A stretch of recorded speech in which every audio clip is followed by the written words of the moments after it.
Hi everybody, welcome to the City of Stains.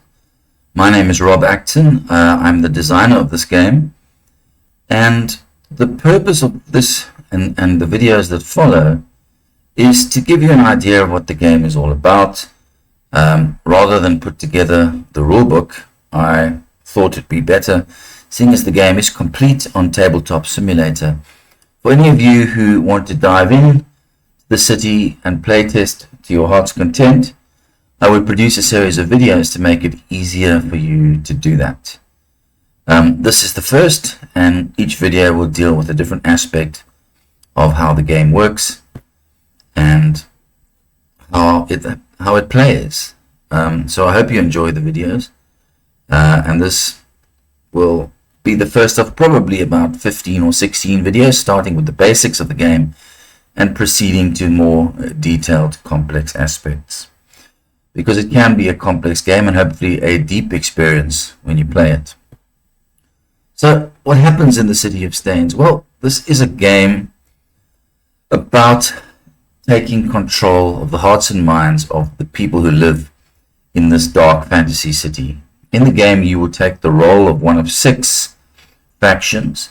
You can play any faction you choose, regardless of player count, and hopefully the game will provide an experience at all player counts, regardless of which combination of factions is in the game.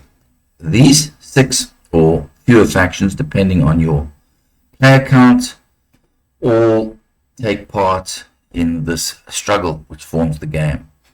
The game is it's an interactive game. There is a lot of confrontation. It is, after all, about politics and is a political game. It is by no means a Euro game, for those of you steeped in that terminology. If you are, you would probably understand it when I say the game is an area control / area majority game. There are various other aspects to it, but it's card driven to a large extent. And you, as I say, take part as one of these 3, or one of these 6, I beg your pardon, factions. Now those factions are all unique. The game is therefore asymmetrical from that point of view. Each of the factions plays differently. Each of the factions has its own individual win condition, which is additional to the win condition that applies across the board to all factions. And the factions include the Crown, who are the historical hereditary dynastic rulers of the city, fighting to stave off a slide into decadence and irrelevance. Then we have the Church, which is a rigid and dogmatic religious sect battling for the souls of the inhabitants of the city. The Green faction is the Costa, which is or was a tradesman's guild that has advanced towards a business empire by means of commerce and money as its weapons. We have the Circle, which is a secretive cabal of wizards who wield a connection to an ancient mystical presence which is said to dwell beneath the city and who are able to peer into its future. The Red faction is the Guild. They don't like the term Thieves Guild, but they are nevertheless a clandestine criminal organization claiming to champion the downtrodden within the city, all the while lining the pockets of their members. And the final and 6th faction is Black, and they are the enemy. They are the sowers of chaos on the city streets, with a declared agenda of destabilizing the city on behalf of one of its many rival city states. So those are the 6 that you would choose from when you begin the game, or you can select them randomly.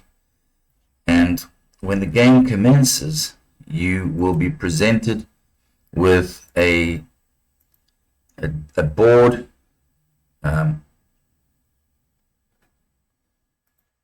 which looks something like this. You can see it's laid out here in Tabletop Simulator, but the important aspect to note about the board is that the city itself, and which a map of which is the central board of the game, is divided into 7 distinct areas, nine distinct areas, each of them known as quarters. Each of them are depicted by a sort of geographical area, a ribbon or banner with the name of the quarter set out, an icon above that indicating a badge or icon representing the quarter. And there are, as I say, 9 of them in the city when the game begins. There is a potential to unlock a further 3 as the game commences, but for present purposes, there are 9 quarters in the city. The object of the game is, and how every faction is able to win, is to control the requisite number of quarters. What we mean by control is having more of your own influence tokens than anyone else. But as you see, it's not just the players taking part, because at the start of the game, in each quarter, there are 7 influence tokens of the brown color representing the unaligned civilian population of the city. So in order to control a quarter, one would have to have more influence in the quarter than any other player, but also more influence than the civilians. If you look over here on the right of the board, what is being depicted is the number of quarters that are required to be controlled before you can claim victory in the game. And that number varies according to player count. In a 6-player game, it's at its lowest, and the requisite is to control 3 quarters. So that's the intro to the game and the basics of how you go about it. In the next video, I will deal in more detail with the components and the parts of the board before getting into the setup. I hope you enjoy these videos and go on this journey with me to learn and understand the game. If you do, then you can expect more videos of approximately this length with a view to teaching you all the relevant aspects of the game. And I hope once you've been through the videos, you'll be in a good position to play the game. If you do, all I ask is that you do send me playtest feedback, the details of which are available on Tabletop Simulator, but I will post them in the notes so that you can get back to me if you do want to.